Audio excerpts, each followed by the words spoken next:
I'm a very academic person. I really want to study everything that I want to study, and then, yeah. Okay, we need to hear this. Like, what are all of the things that you want to study? Okay. All the things you love. As far as school is concerned, I love math. I love math. I'm also really into history, and then I'm also really passionate about music. People are sometimes like, how are you passionate about so many things? But to be honest, I've always thought that like liking math and liking music is kind of the same family. Hey Ria, I couldn't agree more. I've always had the same feeling. I'm Jess, and this is my flute. I'm a recent alum of MIT, where I pursued some of my research in music and math. Hi Rhea, I'm Mi-Eun. It's really nice to meet you. I hear that you're interested in math, history, and piano. Leave some for the rest of us. I'm the director of keyboard studies here at MIT, and I totally 1000% agree with you that studying something like math and studying music are related. You can find music in math, and you can find the math in music. How do you see music as an application of math? And sometimes people will talk about rhythm and different groups of beats and numbers and kind of counting and thinking of things that way.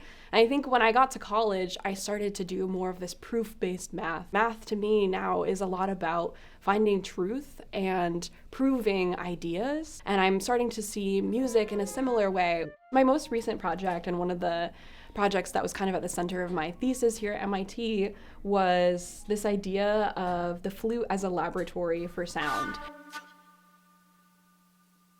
So what I would do is I would take a recording of myself, put it into a DAW, which is a digital audio workstation. It's a software on your computer, and start analyzing what that sound looks like as kind of as raw data.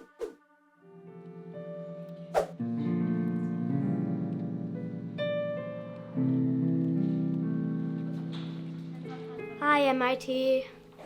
My name's Caleb, and I love piano. Tell me about that. What's it like to play piano? Well, people say it's really easy, but it's really hard because it kind of defies all your nervous system. Whenever I slip up, I have to do it all again. Like, that's like what I do. Hi Caleb. I completely relate to that feeling. I think sometimes we think that, oh, I just have to do this again. That didn't really count. What can end up happening is that you just sort of repeat the same thing over and over again. Today, we're using sensors here at the MIT.nano's Immersion Lab. The Immersion Lab is a wonderful, exciting place where you can study all kinds of movement. What we found is you actually have to kind of create the right conditions for making memories. So if you make a mistake and then you just repeat everything the same way, you are creating a very strong memory of that mistake. So when you make a mistake, just stop, check everything that you need to do, and then once you're starting to do it, make sure that you're moving your body to help you never make that mistake again. I have a question, and it's like, what kind of like is the purpose of music? Yeah, it's actually been a hotly contested topic, largely ignited by one psychologist who at one point said music was like auditory cheesecake.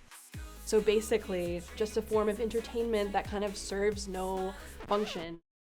But actually what I find is that, there are big questions nowadays about how to use engineering to make the world a better place. But if you, kind of reposition the question, how do you engineer hope? In this moment, I would say it really feels like the purpose of music is to bring people together and to remind us of a sense of community. I feel like I can connect to you, Caleb, and I hope to meet you one day, but even if we don't, the fact that we both love music is the connection between us.